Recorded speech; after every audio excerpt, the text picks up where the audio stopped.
Assalamualaikum warahmatullahi wabarakatuh. Selamat pagi anak saudaraku sekalian. Bagaimana kabarnya pagi ini?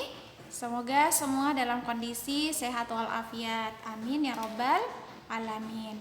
Oke, baik anak saudaraku sekalian, alhamdulillah untuk hari ini kita masuk di subtema 3 pembelajaran 4. Fokusnya di muatan pelajaran PPKN dan bahasa Indonesia. Nah, sebelumnya anak soleh kita murojaah dulu terlebih dahulu sebelum memulai pelajaran kita ya hari ini. Nah, kita mulai ya. Murojaahnya surah Al-Mulk ayat 5 sampai 10. Disiapkan ya semua murojaah ya. A'udzu billahi minasy syaithanir rajim. Bismillahirrahmanirrahim. Walaqad zayyana as-samaa'a ad-dunya bimasabiha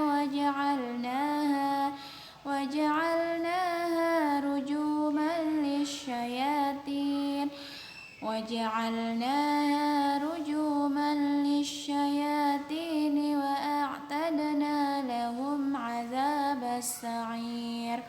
Walilladzina kafaru birabbihim 'adzabu jahannam wa bi'sal masir. Idza ulqu fiha sami'u laha shahiqan wa hiya tafur takadu tamayyazu minal ghayz kullama ulqiya fiha fawjun sa'alahum khazanatuha alam ya'tikum nadhir.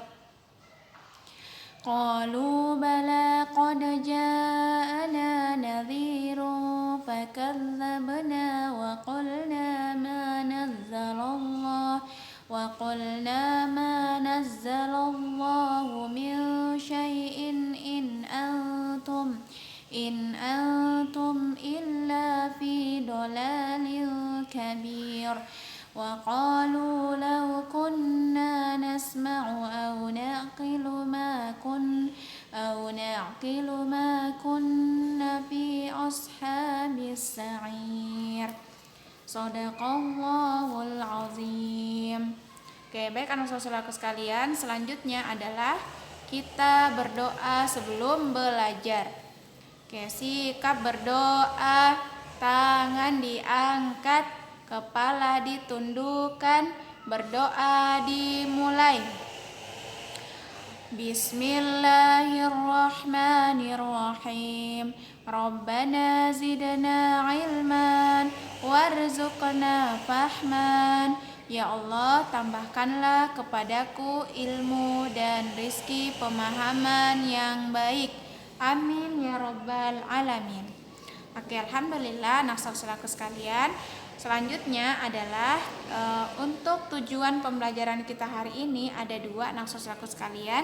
Yang pertama, melalui video pembelajaran anak soleh mampu mengidentifikasi berbagai manfaat keberagaman wirausaha dalam kehidupan sehari-hari secara tepat. Yang kedua, melalui video pembelajaran anak soleh mampu menjelaskan cara mengisi teks formulir ujian khusus, misalnya ujian nasional dan tes lainnya, beserta petunjuk secara benar.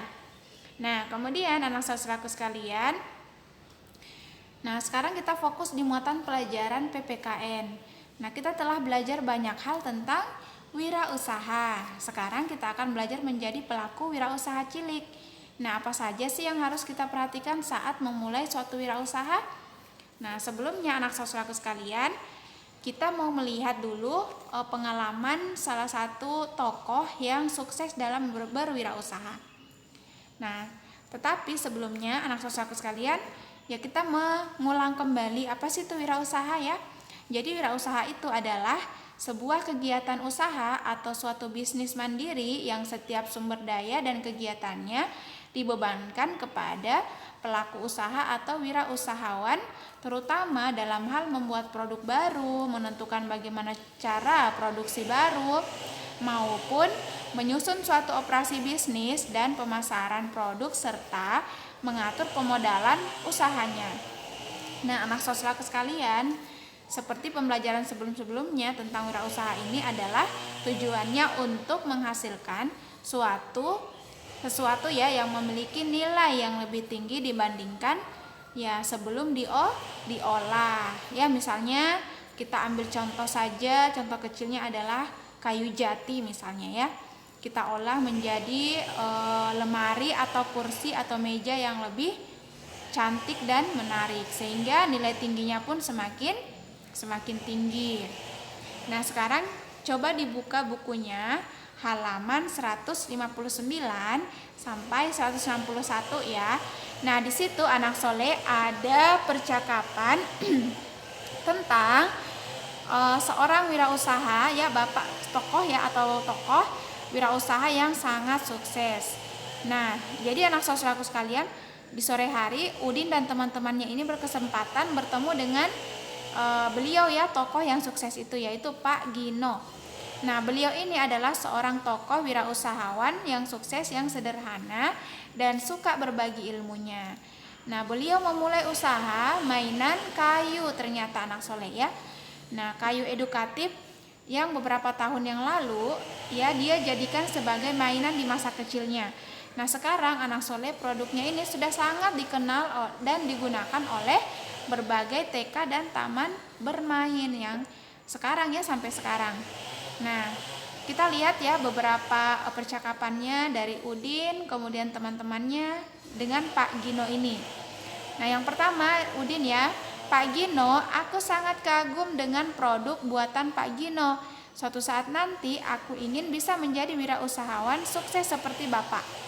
Bagaimana sih awal Bapak mulai usaha ini ya? Jadi Udin ini bertanya. Jadi Pak Gino menjawab, bapak saya seorang perajin kayu. Sejak kecil saya sering membantu bapak. Bapak sering membuatkan saya mainan dari sisa-sisa kayu.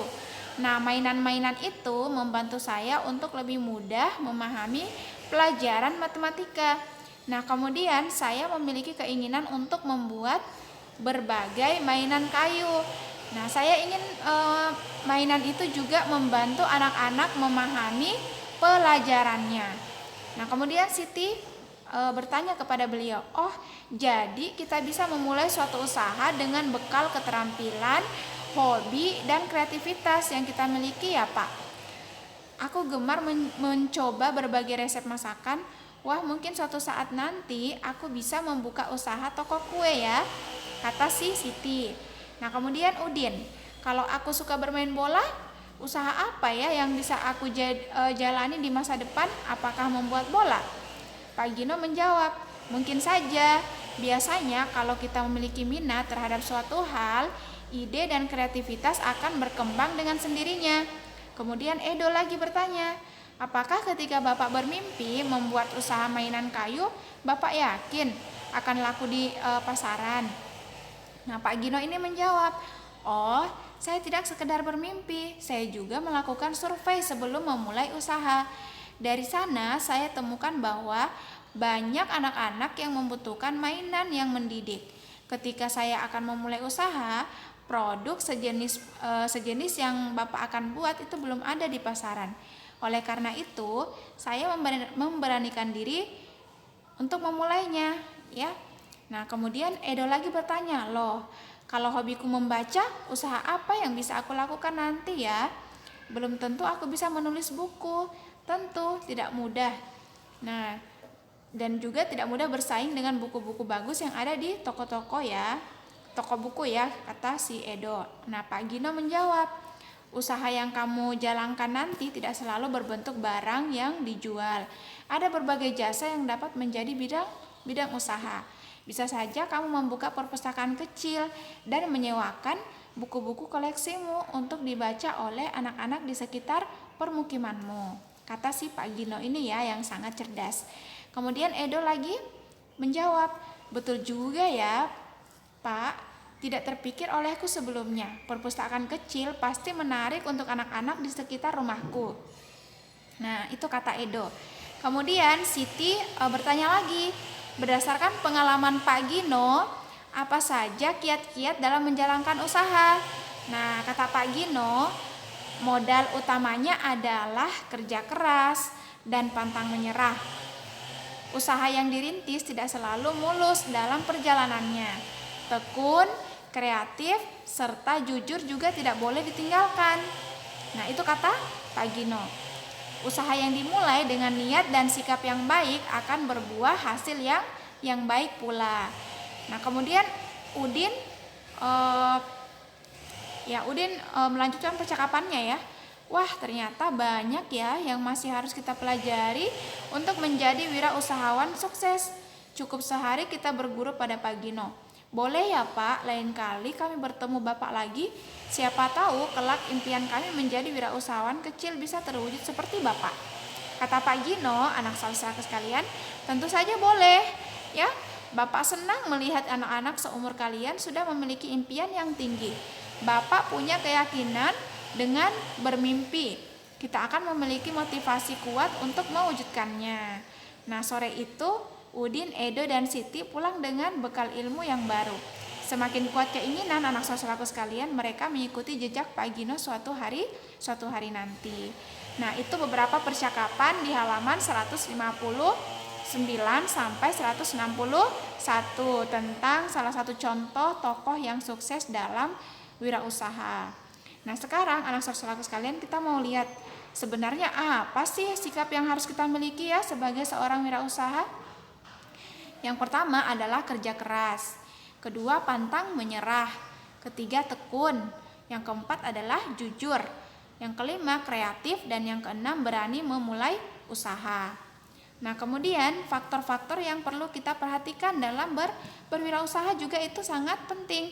Yang pertama adalah minat, yang kedua keterampilan, yang ketiga tingkat persaingan usaha, dan yang terakhir adalah mental yang kuat. Nah, itu adalah faktor-faktor yang perlu kita perhatikan dalam berwirausaha. Nah, baik anak saudara sekalian, berdasarkan teks percakapan. Nah, Ustazah berikan 3 tugas. Yang pertama, apa yang harus dilakukan supaya usaha kita dikenal oleh masyarakat? Yang kedua, apa manfaat wirausaha yang dijalankan oleh Pak Gino bagi masyarakat? Ya, jelaskan. Yang ketiga, jika kamu adalah Pak Gino, bagaimana sih kamu melaksanakan tanggung jawabmu sebagai seorang wirausaha? Nah, itu tugasnya untuk hari ini ya. Sekarang fokus di muatan pelajaran bahasa Indonesia.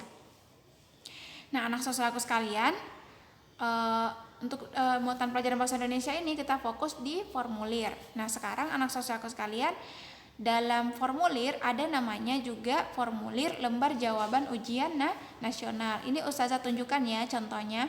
Ya, jadi ini adalah lembar jawaban ujian nasional. Nah, jadi anak saudaraku sekalian, formulir-formulir yang ada di sekitar kita itu banyak memiliki persamaan maupun perbedaan. Sekarang kita lihat persamaan formulir lembar jawaban ujian nasional dengan formulir lainnya ya. Misalnya kita ambil contoh formulir pengiriman barang. Jadi yang pertama adalah persamaan semua formulir, keduanya harus diisi dengan data diri ya, atau formulir lainnya ya. Kemudian yang kedua, ya formulir itu harus dicantumkan tanda tangan. Nah, sekarang perbedaannya apa sih? Jadi perbedaan formulir anak saudaraku sekalian ujian nasional dengan formulir lainnya, yang pertama itu formulir lembar jawaban harus diisi dengan pensil 2B ya. Sedangkan formulir biasa diisi dengan pulpen atau yang lainnya. Yang kedua, pada formulir lembar jawaban kita perlu menuliskan huruf dan menyilang huruf yang ditulis. Sedangkan formulir biasa hanya perlu menuliskan hurufnya saja. Yang ketiga, formulir lembar jawaban digunakan khusus untuk menuliskan jawaban ujian saja.